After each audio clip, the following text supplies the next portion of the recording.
Alright, so thank you for joining me. My name is Sadson. In today's video, we're going to implement the borders to our game. And so let me show you where we left off in our previous tutorial. So I'm going to run this game. And so this is what we did. We are able now to move our piece from left to right or right to left, just like that on the x-axis. But obviously there's a problem there. You can see it's going past those walls, and so we don't want that behavior. We need it to stop when it gets to that edge, and we also need it to stop when it gets to that edge.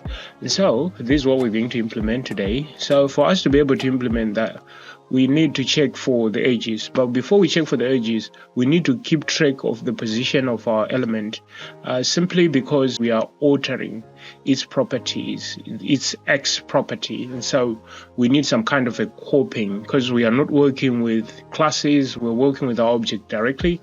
And so once you alter those properties, it's going to be difficult for you to keep track of your pieces. So you need some kind of copying so that you keep a copy all the time of your pieces. And so I explained about copying in my previous video. If you are interested in learning how to copy in Python or copying lists, you can check my previous video. And so the first thing that we need to do is we need to import a library or a module that we call copy in Python. And so this is going to help to keep our copies of our objects that we're working with. All right, so over here, what I'm going to do is I can say import copy like this. And so this gives me access to two methods, deepcopy, the other one is copy, which is shallow copying. But we want to use deepcopy in this game, so we have another way that we can import that function or that method from the copy module. We can say from copy, which is a module, this name is a module, and so we can say import deepcopy. And so this way of importing allows us to directly use this method. So we no longer need to prefix with copy. We just have to use it like this as deepcopy, because we have imported it as deepcopy up here. All right, so moving down here. So where do we want to use this? Here on our shape, we need to deepcopy this. So I'm going to say deepcopy. We need to keep track of that shape. That's the first place. And then down here where we are doing our X movements, so this is where the magic is happening, we also need to create another object here.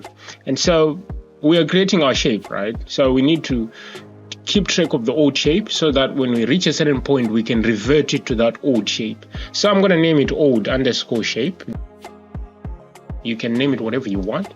And so here we want to deep copy our shape. Shape.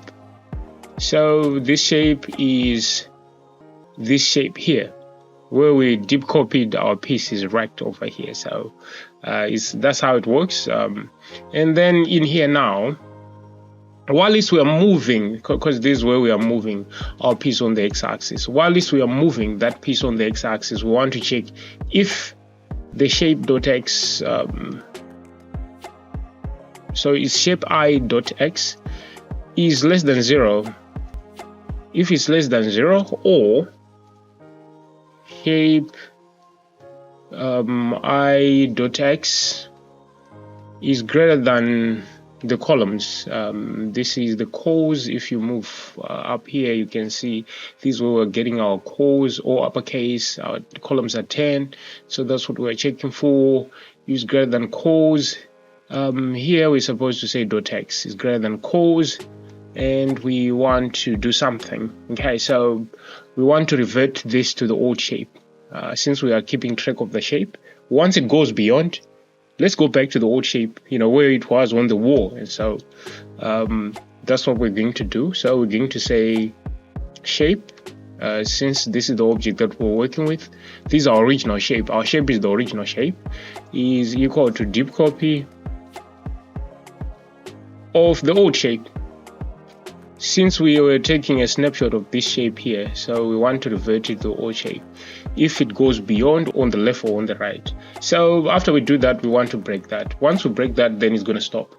And so if I save this and run this here, let's see what happens. There is going beyond by 1. Here it's taking what we can do is we can subtract 1 here, since our shape is 2 columns, so we need to take cognizance of that fact. Okay, so if I'm to save again, and run this. Hopefully so. You can see now it's sticking to the exact position. Now it's not going beyond anywhere. So even if I keep on pressing, you know, that's what happens. So it's because of this. This gives us a true or a false, right? And so if this is true, then it gives us the old shape, and so sticks to that position, and it breaks that process, and that's what is happening. All right, so yeah, so having done this, we are done for this tutorial. Let me see. What I want to do is I want to say X movement.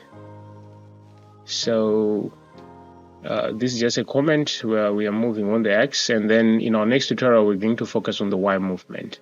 And so if you do have any questions, leave them in the comment section.